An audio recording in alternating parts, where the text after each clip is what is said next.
So all I want is just to get paid. I know I ain't ashamed of trying to make a wage now. Money, money, money, money, money. Hello everyone, welcome to Quarter to Success. I hope you're having a fantastic day, a fantastic week, and welcome to our next video. So basically, in this video I will show you how to achieve 6 figures, or even 5 figures, or even 4 figures. But basically I just want to elevate your trading so that you execute trades at a precise level and achieve, sometimes 100 to 1,000 pips. So on the 12th, leading up to the 13th, I ended up making 90,000 US dollars, which in rands is about 1.5 million. So I just want to explain to you guys what exactly happened. So basically, I'll start off by cleaning my screen. Move drawings. So we're basically going to analyze between the 9th, 12th, 13th till the 14th. So starting things off, we trade the London session and then the New York session. Depending on your time zone, it will be different. So starting off on the 9th, I'm looking for 9 a.m. There we go. So this already here was a high for me. Okay, that was already a high. This is a low.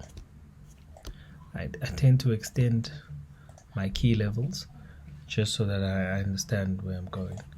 So this is also a crucial area because number one is multiple wick rejections in an uptrend, whereas it could have completed that hook or that area with a full wick and then continue to move up. So it's just showing you that there's dying momentum.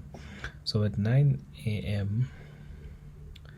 I noticed that the market, so before 9 a.m. I noticed that the market had moved continuously. We're on the 30-minute chart time frame.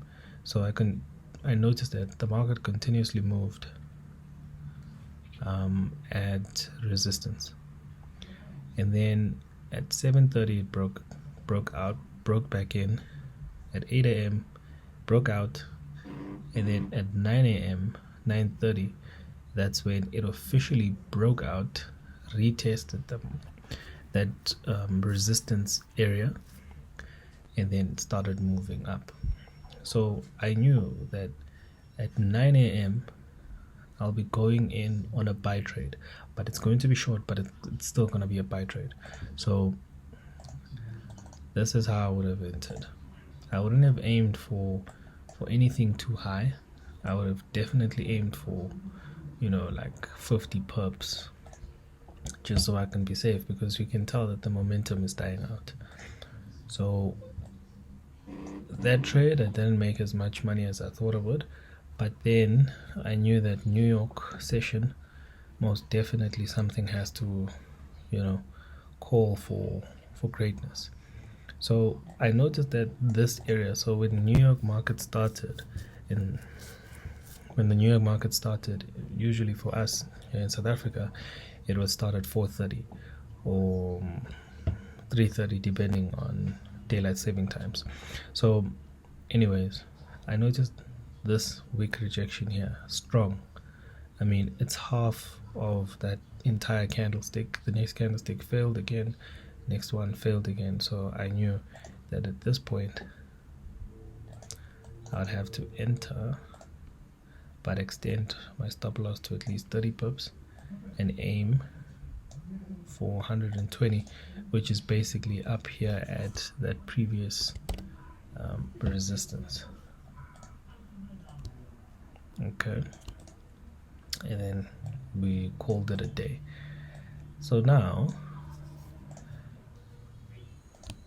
the market then, opened up for more opportunities. Okay, so I'm marking right now my low and my high, and then I am now looking for my morning high and my morning low. This is an interesting area because there's multiple weak rejections, so you can create that as a support key zone. So the market then went up, okay, came down, didn't fill this area here, but surely it was starting to lose momentum in this area. So now what I'm waiting for is that at 9 a.m. if the market breaks out of this area, then most definitely I'm going in on a buy. But I have to wait for a break and retest. So as you can see, the market failed to break out at first attempt, went down, and when it went down, I noticed that it couldn't move further below this point, and even if it did, I would be ready to buy at this area as well. But essentially I was just coming in towards that time. So I made sure that for my morning trade, the stop loss is quite wide, almost at 30 pips or so. Okay, but as you can see, for the morning trade, I held this all the way into the afternoon and I got wiped out. So I re-entered at 4:30. Where's 4:30? So 4:30 was here. Basically this was a loss.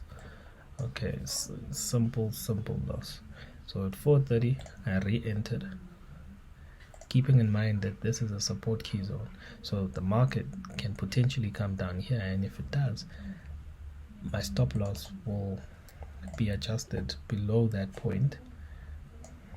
Okay, so I normally leave about 15 to 30 pips as a stop loss, depending on the momentum and liquidity that could be captured at the start of a new session. So in this trade, I made sure that my stop loss was below this key zone here, in conjunction to what I had noticed earlier, that there's a support key zone here, and usually there's liquidity in that area, and when there's liquidity, the stop loss can also be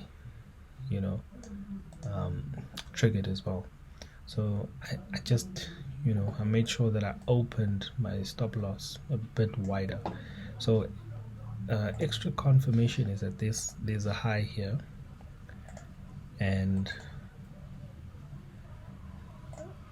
the market failed. So in its downtrend, as you can see here, the market then failed to continue that momentum. It broke out, retested, and it's pushing up. So that was an extra confirmation for me, because I could see it on the 30-minute, I could see it on the 15, on the 5, and it was all the same thing again and again. So I knew at that point that, okay, this is actually a good point of entry for me. So even if the market surpasses this support key zone and it comes down to this point here, all that I'm going to do is make sure that this stop loss moves further down, and then I enter more positions at this point here.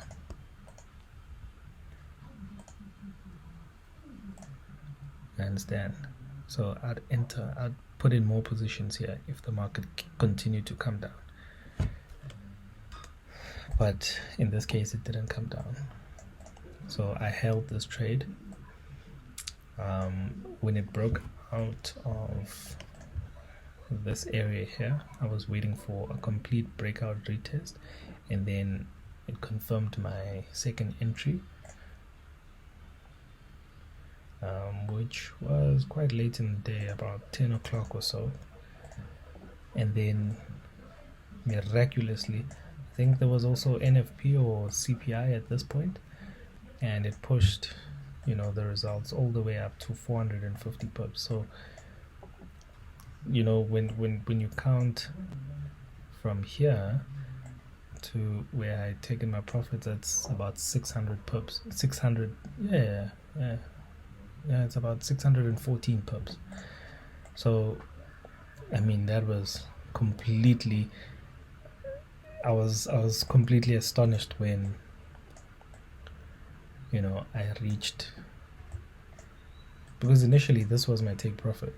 So when the market continued to push, and and later on in the day, I was later on in the day I decided to go back to the charts and put a stop loss in place, so that if and when the New York session begins and it decides to move in the opposite direction, at least my stop loss has been put in place and I can close in profit. Surprise, surprise, a minute after I opened the chart, I just saw it moving aggressively up, and I was like, what? So yeah, guys, it's a simple strategy of your highs and lows. And I mean, if we go into the 15-minute chart, you'll see the same thing that I just showed you.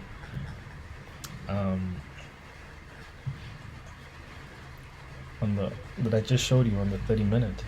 So can you see? This is a high. You have a major low. You have your London session low, your London session morning high. So the market is moving up. If it breaks out, of course, you're going to wait for a retest. Once it has broken, once you have confirmed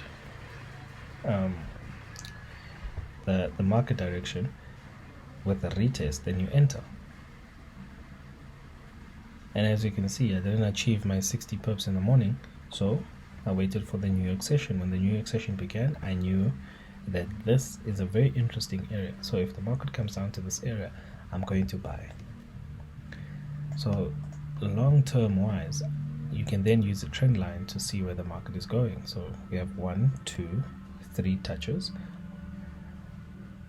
within the trend line, and eventually the market broke out of the trend line.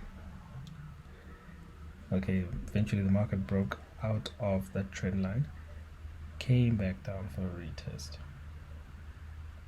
confirmed entry to move up. Guys, please like and subscribe, comment. If you have any questions, ask me questions, guys. Don't be afraid. Thank you very much for watching. I'll catch you next time. I wish you all the best for the new year. God bless. Thank you.